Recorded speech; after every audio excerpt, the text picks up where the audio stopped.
Hello, World Tank Blitzers. It's a Littlefinger. My first full tank review of 2021 is going to be the M103. This is a Tier 9 American heavy tank, and I would be remiss not to let you know that I was bribed financially on one of my last streams to go ahead and do a review on this tank, proving that bribes do work. Let's take a quick look here at the tech tree. And you've come from the T1 Heavy M6 to the T29, and you start getting into these tanks where their best attributes are getting hull down. T29, pound for pound, one of the best Tier 7 heavy tanks. You get into the T32, which starts to struggle a little bit with pen, but it is one of the best hull down tanks out there. And then you get to this M103, and it is a little bit more of a challenge to play. Primarily, I feel because of the huge turret on it and the extremely weak size, which we will get into in a minute, but it is still a very strong hold down tank. And then, of course, up to the T110E5. Now that they've removed that giant cupola on it, is one of the best hold down tier 10 tanks all around.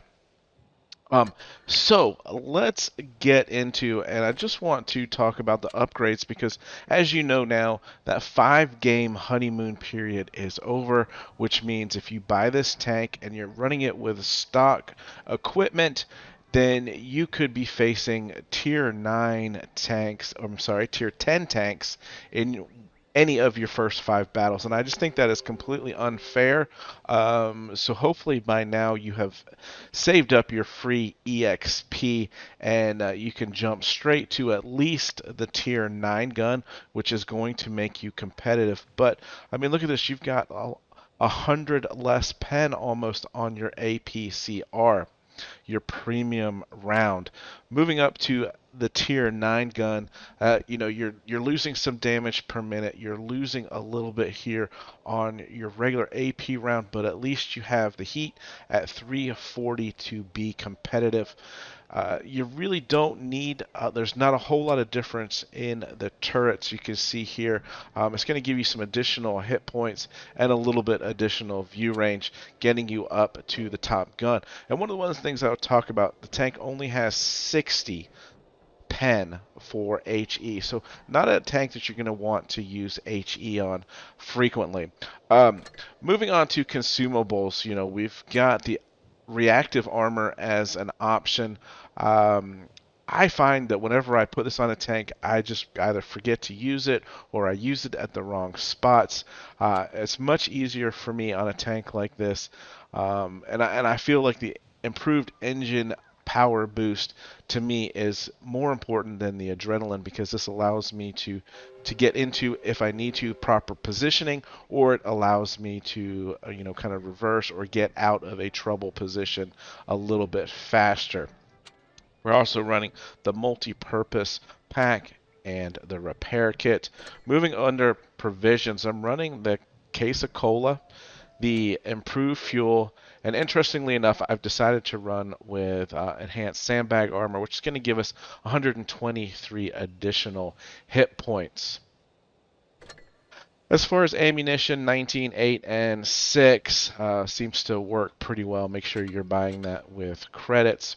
And then skipping on over to equipment, you're going to see this is probably a little bit different than what you might expect on a typical heavy tank. And I don't see the M103 as a typical heavy tank, and that is why, and we'll get into that as we go through the review. The pen on it is as good, if not better, than all of the other Tier 9 heavy tanks, so I feel that you can compete even against the Tier 10s. So running that gun rammer to get that damage per minute up to 2,500. Running the defense system, improved optics, enhanced gun lane drive, decreases aim time after the tank has moved. So this really only comes into effect after you've stopped the tank, and it helps with your aim time. Because you're not sniping, you're typically going to be on the front line. There's not a whole lot of benefit to the supercharge. I am running enhanced armor. This, I could go either way on this.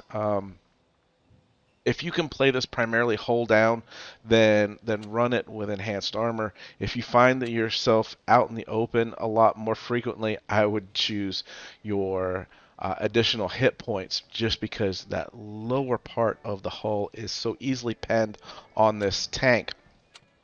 Engine accelerator, and this is what I think. I feel that the vertical stabilizer works well. I seem to be always moving or having to kind of defend against mediums or something. Peekaboom type of play style. So for me, the vertical stabilizer, very rarely am I, stationary, letting that dispersion get even smaller. We're not shooting from a distance, so vertical stabilizer it is for me. Toolbox and consumable delivery system. All right, so I like to use blitzstars.com just to do a quick comparison of all of these tier 9 heavy tanks. And you'll see here 2366 DPM without equipment. We're at the highest outside of the AMX 5120. Pen at 258 again is the highest among this group of tanks, but the alpha is lowest, meaning that we have the fastest rate of fire, fastest reload of these tanks, which is good to know when you're facing them one-on-one, that oftentimes if you both shoot at the same time, you're going to be able to get that second shot off and then get to cover before they can reload.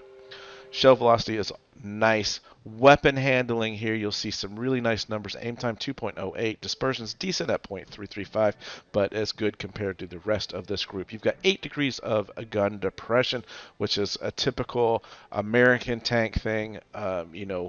Especially on these heavies with the nice frontal armor.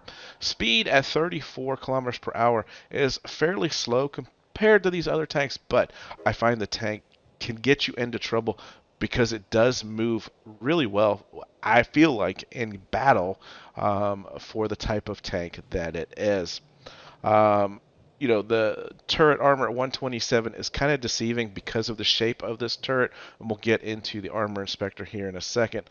Hull at 203, obviously that depends upon where you measure it, but one of the interesting stats here, 52.98. It does do fairly well, marginally better than the rest of these tanks outside of the Emil 2. So let's jump on over to this armor inspector, and we've got this pulled up right now, facing off on another M103, and this is what your armor profile looks like. So kind of some green and red strikes through the turret, and that's what I'm saying. It is just a strange profile here on the turret, but you'll notice there's nothing you can do to hide that lower plate. And I think part of the reason that this tank is difficult to play is because look at the size of this thing. This turret is huge. It's all completely green. It's really difficult to get yourself into just positions where you're only facing enemies from one direction, because once you find that you're getting shot from multiple directions, you're getting panned. Now, what did I want to do here? Taking a look at the X-ray so we can look at these numbers real quick. Right here is your darkest orange, 203, but 255 effective. 195 on the bottom, and these numbers are going to be enormous around the sides just because of the steep angles that we have here.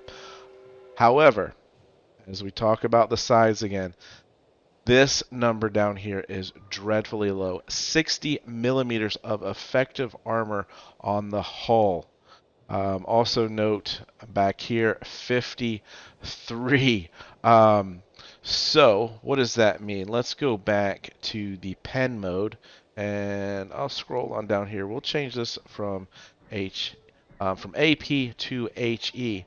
Anything in white is going to be 100% possibility of penning, and this is another M103, which I showed you only has 60 millimeters of pen. It's horrible pen number, but look at these numbers, and I'm going to show you what this looks like in game as well. So I do want to point out real quick, just a quick shout out to BlitzTankStats.com. If you are in question about what equipment is better for you and your playstyle, what I suggest you do is play with the tank set up one way for one day. And you can see here, like today I've got 14 battles, 7 wins, and it's going to say that I'm running it at a very good rate with a win 8 of 1733.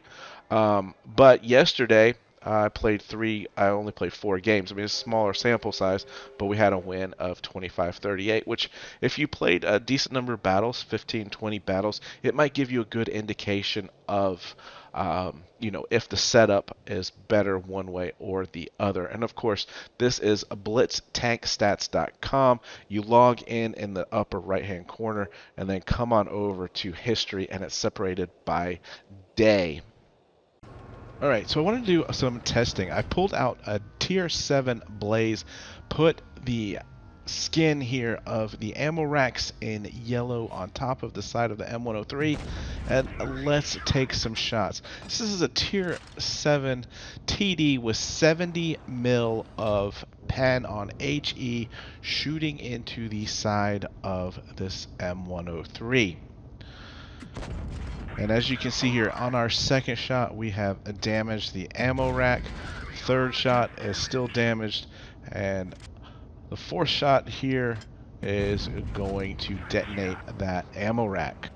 Alright, so I took this one step further. How about a tier 5 Nightmare with only 60 mil of pen? Yep, so we can't quite get through the side perpendicular of the hull you see here. We're just doing splash damage at the moment, but there is a weak spot up here towards the front. That is a full pen on a tier 9 heavy tank. This area right along the top, which I kind of highlighted, that's another full pen, is also a weak spot. This one here hits the tracks, and so it does not do a full pen, it just does some splash damage. Here is another full pen with a tier 5 tank destroyer. And finally, let's see if we're going to shoot another one up top. Yep, there's another full pen. So almost 400, over 400 damage with this. You'll see what splash damage does, just 50 with this tank if you're just doing splash damage. Back here is another full pen area. So, not to belabor the point here, but this is a tier 5 TD with only 60 mil of HE pen that is finding weak spots on this M103. Fairly easy. Imagine what a experienced tier 10 TD driver can do to you. There's just way too many weak spots on this, and part of the fact here is if you look at those upper wheels, they're so small, and so it is very easy to hit the side hull and also the back and even the turret weak spots. Alright guys, so I've got 4 games to show you. 2 are going to be as bottom tier and 2 as top tier. And what better way to start out here as top tier on mines? What a great map to get hull down. And obviously hull down means finding hard cover to hide the lower portions of your tank. And using your tank's gun depression, which we have 8 degrees of here on this American tank. You can see I'm using my speed boost here to try to get to the hill a little bit quicker.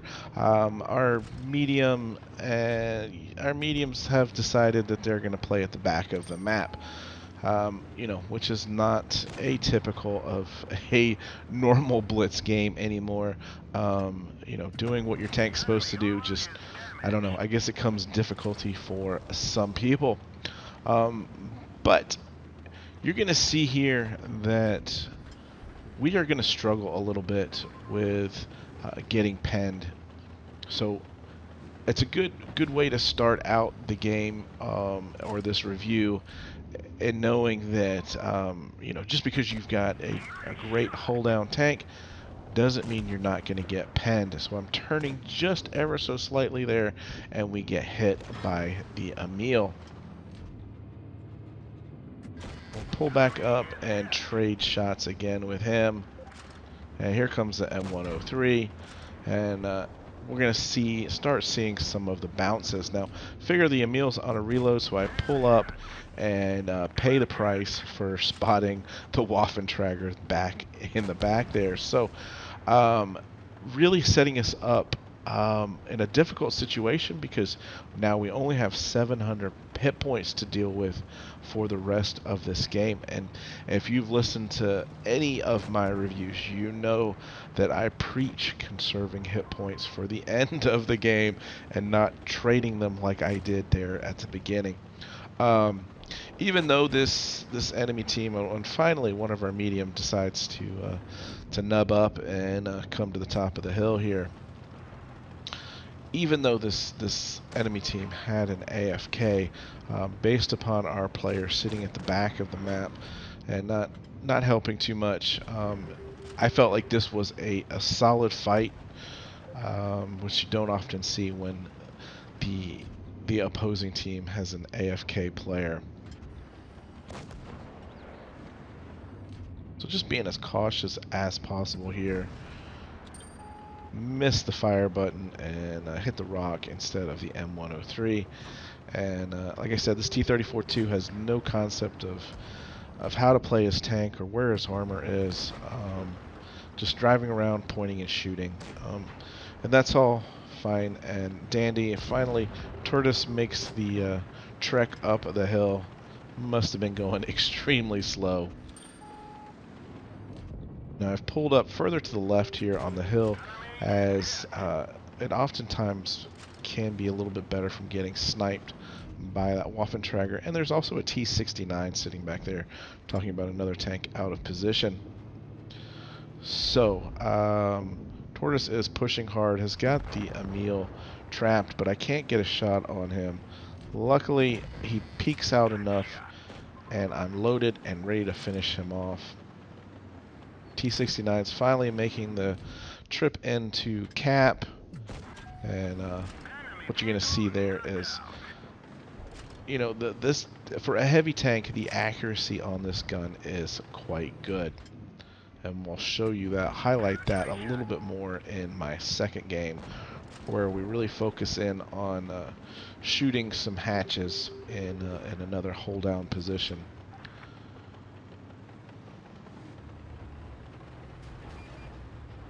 And I'm going to use the speed boost here in a different way, and just wanted to highlight that.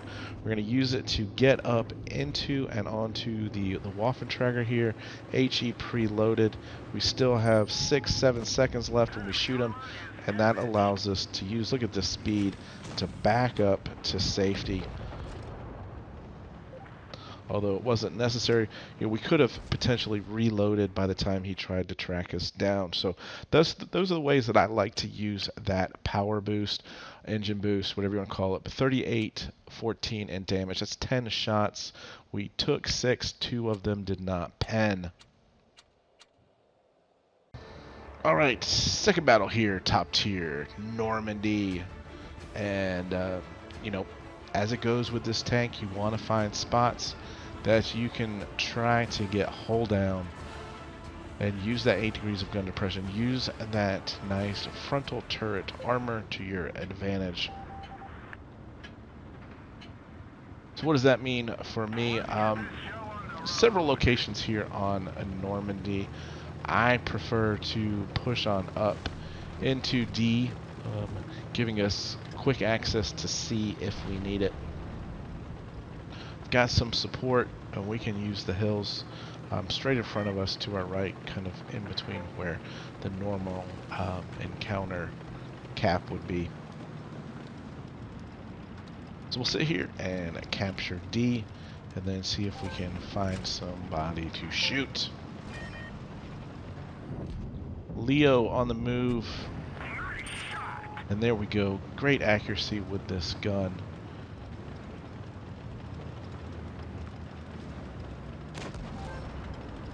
Looks to me like they might have pushed heavy to my left, so want to get beside this rock and use this hill here. See the T-49 trying to make an escape. Too quick here really for me to switch over to HE and We take a really lucky bounce there from the T-30, would have been 640 damage. And here we are, making sure we aim fully in and get that cupola on the top of the T-30. Again, showing you the accuracy of this tank if you want. I wasn't sure if that IS-3D was going to be able, I was aiming just a little bit too low there. I wasn't sure if that IS-3D was going to be able to shoot, but you saw I was kind of wiggling side to side. Anytime that I think someone might not be shooting directly at my lower plate, you'll see that I do try to wiggle a little bit and perhaps we'll get a lucky bounce out of it. Notice the Leopard circling from behind. He is focused on the lower health Emil, and we can switch over to HE. I'm not sure how that shot curved in there for over 500 damage, but it did nonetheless. He's still a two-shot to me regardless of what I shoot. I could potentially get a lucky high roll on an HE shot, but we're going to hit the track instead. So either way, it was probably going to be a two-shot. And you can see this is one of those lopsided victories, but just wanted to highlight the fact that we're making shots on the move, which is why I like the vertical stabilizer on this gun. A little bit late getting in on the T-30. One more tank to go. And you see it does move really well for a heavy tank. You could use it certainly as medium support tank if you wanted, but it's not really going to be a front line heavy because you cannot defend from multiple different angles. As we finish there with 2,500 damage. 8 shots penned. Looks like we blocked one as well. Alright, so here we are, bottom tier on New Bay. Encounter battle. Gonna be a little bit unfortunate in this game with one of those weaker than normal teams, but anyway, this is a good indication of, again, looking for those hold down positions and making the most of what this tank does. Seeing that my team is pushing left, you know, I was still looking at the mini map there. It's a nice side to come on because oftentimes you can get shots of the enemies coming up the bridge as well. So we'll stop here for a second and see if any opportunity presents itself. So the AMX is going to stop there. And, you know, we're just basically at this point showing maybe a little bit of our side, but a lot of really red turret for the enemy to see.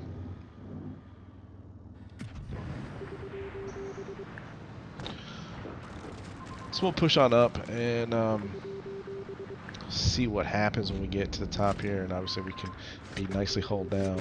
Cannot pen a tier 9 standard B from the front with HE. Like I said, the pen on HE is not that great.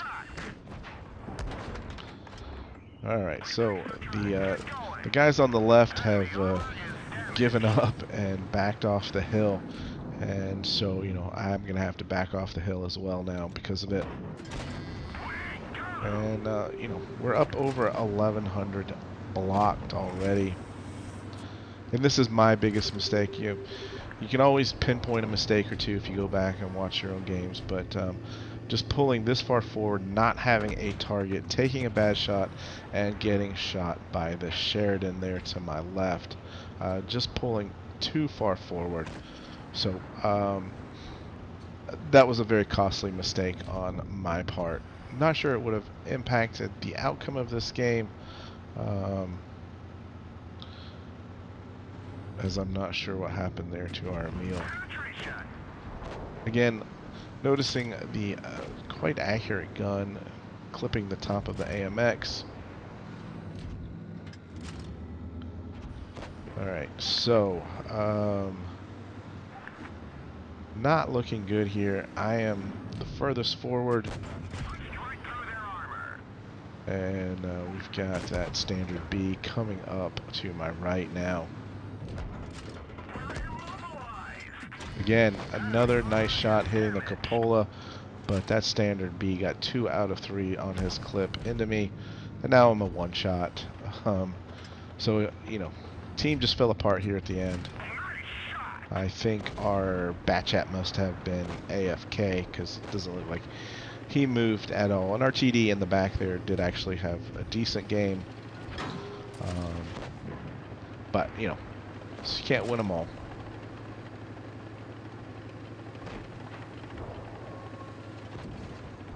You see where all those pen marks are in the side cheeks, which just proves to you that you know, you can't hold a front line in this tank for more than just face on. You know, anyone that gets to the side of you is going to be able to pen. As we managed to get the kill shot just in time as the K91 finishes us off. But we did have a decent damage game there, just not much support behind us. 3583 in damage. Yeah, our Batchat and our 121B just played horrible. Hits received 12, 4 of them bounced. Alright, so final battle here on Yukon and bottom tier supremacy. And I think to be successful in this tank, it's all about making the right map decisions. Anybody you get one-on-one is going to be able to shoot your lower plate. Yeah, you can face hug pretty well in this tank. But the preference here for me is, number one, finding hold down positions.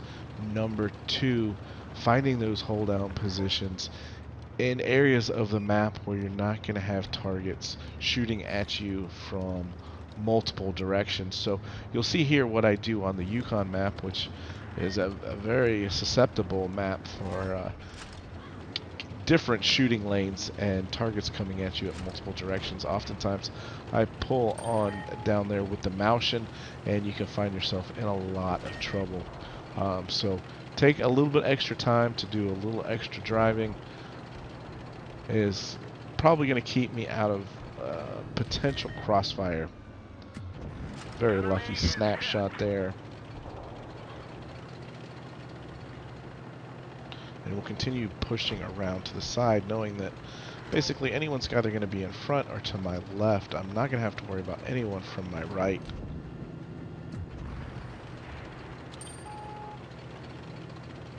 We can't really keep up with mediums, but I do think this is a much better medium support tank than a heavy frontline tank.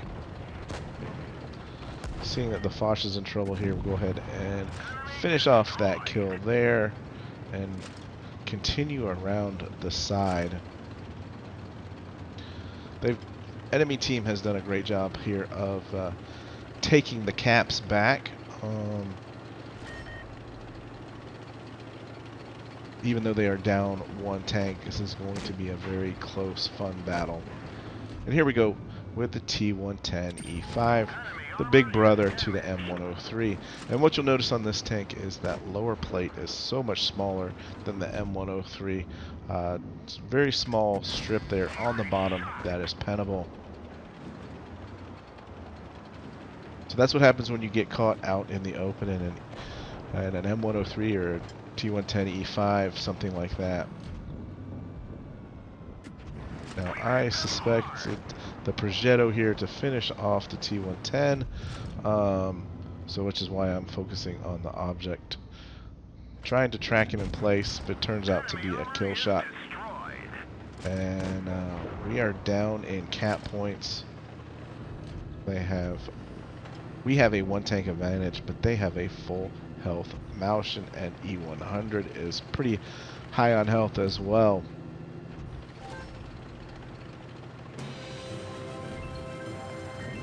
Alright, so luckily get a shot into the side of the Moushin, who's being overly aggressive here, and just he is finding himself in crossfire.